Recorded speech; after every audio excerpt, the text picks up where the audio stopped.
What's good, YouTube? It's your main man, AB the Hero, back again with another video. And in today's video, we're going to recap the Pacers versus Hornets game.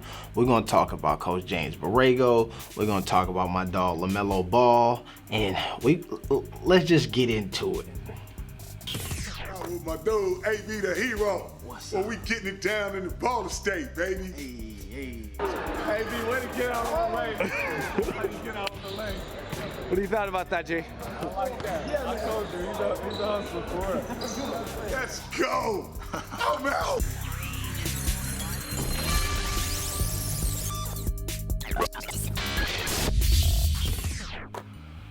All right, so this game versus the Pacers was not anything to write home about, so I'm gonna try not to make this video super long for y'all. All right, but like we always talk about, man, make sure y'all subscribe, hit the notification bell, and like the video, and let's get into it. Well, let me say this. Yo, hey, we've been rocking out. We almost at 8,000 subs. One of the last videos we were just talking about almost being at 7,000. Now we encroaching in on 8. So man, I appreciate the love. Appreciate y'all, you know what I'm saying, subbing to the channel, hitting that like button and pushing it through, you feel me? But let's get into this game. Obviously, the Hornets took the L today, 116-106. My dog LaMelo Ball did not get into the starting lineup. They did make changes to the starting lineup. Coach Borrego, he inserted Cody Zeller. Okay, now for me, I halfway understood why he would put Cody Zeller in that starting lineup, right? I feel like he probably has been listening to my videos. Coach, you ain't got to give me credit. But what I was saying the last time was, what the advantage is of having your rookie be in that starting lineup is you can provide him with consistency, right? As you're making these rotation changes and things off the bench, and you get a guy like Cody Zeller back, now you throw a whole wrench into the system, and you're making the guy who you're trying to protect have to do the most, like negotiating and changing, right? You put him in that starting lineup, the same group every night. We know we're gonna run these set plays and all of this stuff, right? So I believe what Borrego was trying to do is say, you know what, we'll put Cody in that starting lineup, and you and Miles already play well with Biz, so we'll just bring him in with you all. Now, what I don't think that Borrego took account of is the fact that Biz is a whole man. Like, now you are the thing that you did not want to do this whole time about affecting Devontae Graham's like ego and all of that stuff. Damn, you just slapped Biz in the face. In a previous press conferences, you talked about how Biz been playing just as good as starter, looking like a starter. There's no point in taking him out. The games where him and Zeller played together, Biz still looked really good. Now all of a sudden, Biz coming off the bench. And here's why this all matters. And let's look at the box score. Then I will say, remember that. So my dog LaMelo, 8 points, 5 assists, 4 boards. The rebounds are going to be low right now. I think that part of that is with the Zeller you see Cody is grabbing 4 boards. I think that Cody Zeller is one of them guys who like realizes what makes him a credible NBA player is he needs to get rebounds. So he's going to try to do that no matter what, because that's his game. Also, he knows that if he gets the rebound, everything can slow down a bit and he can get into the half-court offense. If Melo get it, he's got to be running, and that's not his game. Being athletic and catching passes quick like that and being able to score is not his game. I believe that he is intentionally grabbing these boards and trying to slow it down, but that's just me. And y'all know I hate to be a conspiracy theorist and all of that stuff. But my dog Melo with a -24 on the evening. You see Miles Bridges at -30. And it's so funny that looking at these guys who have shown us this season that they can play really good basketball, right? And when you listen to Borrego talk, he's like, yo, they got to play better. They got to play better. When at other times in the season, we've seen guys struggle, and he's like, you know, I got to figure out ways to to really make the game easier for them, set them up, get them some shots, put them in position. And I think you have to do that with a guy like Miles Bridges, who's going minus 30, giving you an 11 points. You listen to these press conferences with Borrego, he's talking about this bench and the second players, they got to just play better. When truthfully, like, as a coach, the same way you talk about that starting lineup and making adjustments, you got to be willing to make those same adjustments for the second unit as well. Now, we go here, and y'all know I love to watch and get into the play-by-play. All right, so as we scroll down here, we see your boy Melo enters the game at 6 minutes and 43 seconds, right? So 11-13, the Hornets have the lead at this point, right? But they're still pretty slow, right?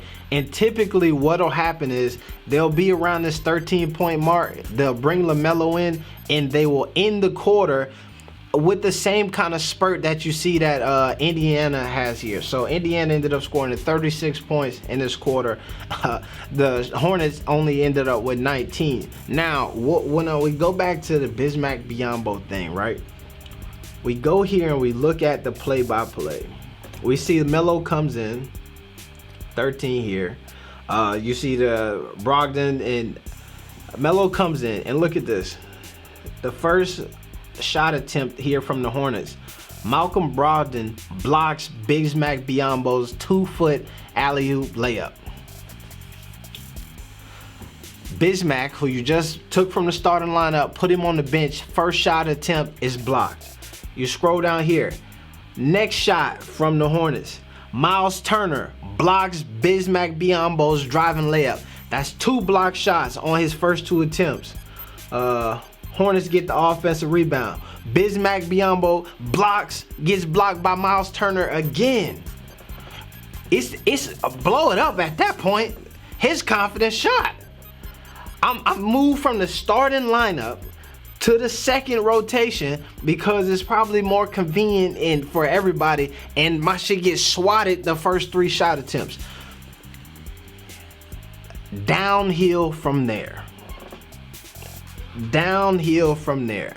That takes the air out of that whole second lineup. That is your group who is bringing the momentum and all of that stuff, and your guy who you just moved from the starting lineup and put him on the bench gets his shit swatted in the first 3 attempts.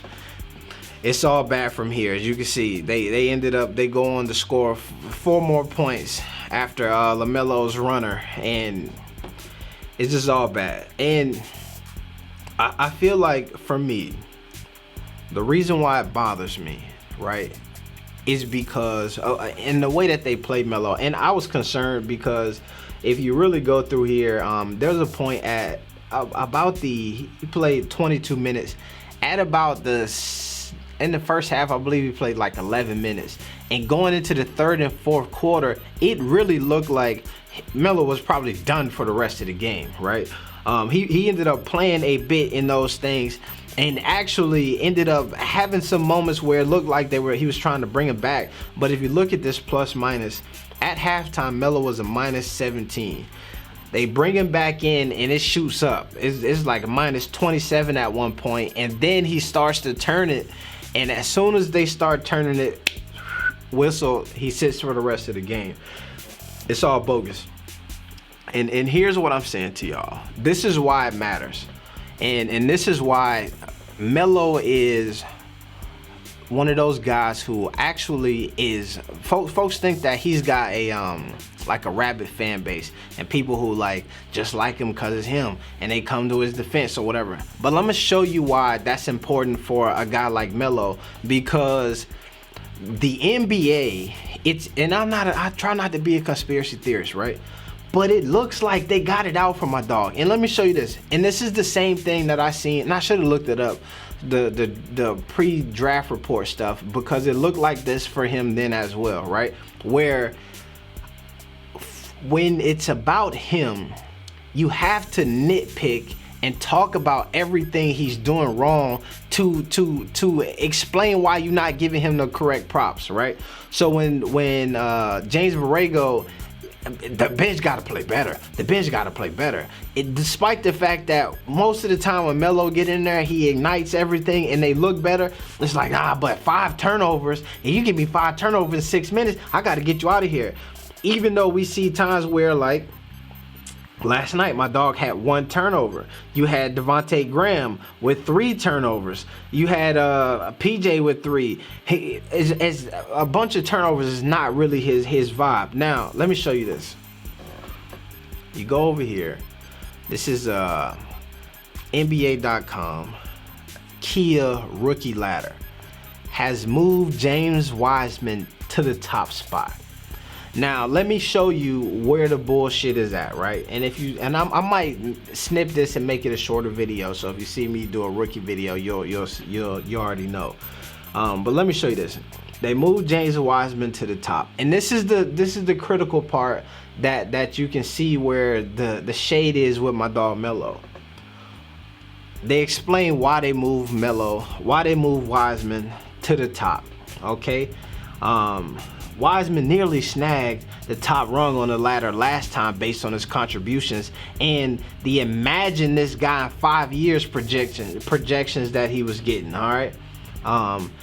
And he got moved up this time because of how great he handled himself being a starter and being relegated to the bench. Did such a good job at that, we had to give it to him.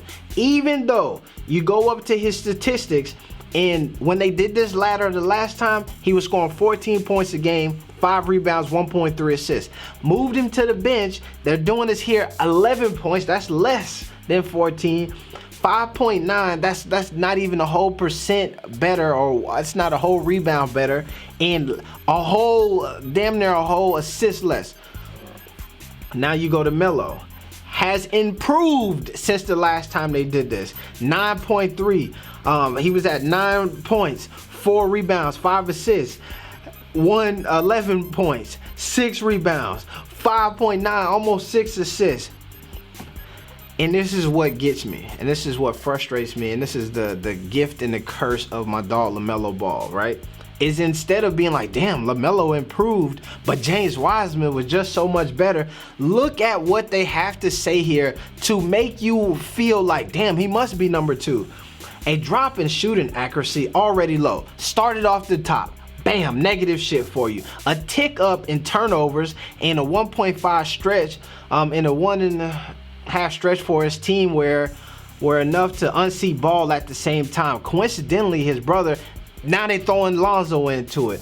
Charlotte's coach James Borrego might have to cut LaMelo some slack if he had contributed in other ways. That's because Borrego said, if you're gonna be turning over and not scoring, you gotta play better on defense.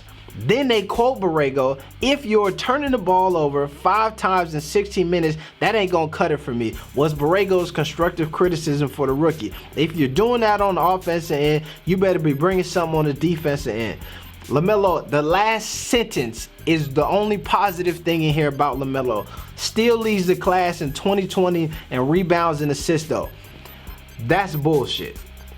You telling me that the guy who is number 2 on your all rookie list, the only positive thing that you got to say about him is that he's leading the class in rebounds and assists, which is extremely positive, but you bury that. You can't say, yo, he should be number 1 because he is not leading in points, but he is rebounds and assists. As a point guard, that's a big deal. So you have to barrage all of this bullshit. And you see who they quote here to justify the BS. James Borrego. Now, just so y'all know, you're going to be like, but they talk negative about everybody. Look at the list. Halliburton's confidence acknowledged in the ladder, Halliburton's confidence acknowledged in the last ladder showed up again when the Kings. Immediately positive. They talking about his confidence. All right. He admitted that he got motivated by the woo. Crucial late point 3 over. The Iowa State product. There's not a single sentence in here that talks negatively about Halliburton, but he's number 3. He's worse than LaMelo, but he don't got no negatives in his game according to this thing. You go to the next person. Opportunity is one thing. Being ready to seize it is another. The Magic's rookie guard makes the biggest leap on our rankings. Positive, positive, positive. You go through the whole thing, not a negative word. And this is why folks like me be coming so hard to LaMelo's defense, because we already know that these folks is gonna give you bullshit. This is why when when it was talking about the pre-draft and they like, yo, second rounder, and you want to hear why they talk the shot selection, the woo woo woo, and now everybody and their mama like, I was wrong. The man is he that deal. This type of stuff is why your friends, your cousins, your aunties, and all of them stuff is critiquing my dog in a crazy way, and this is why I have to come on here and then come to my dog defense, because I see the bullshit. We finna get out of here though. It's your main man, AB the Hero. We out. No, not peace. +1 triple B's. We out.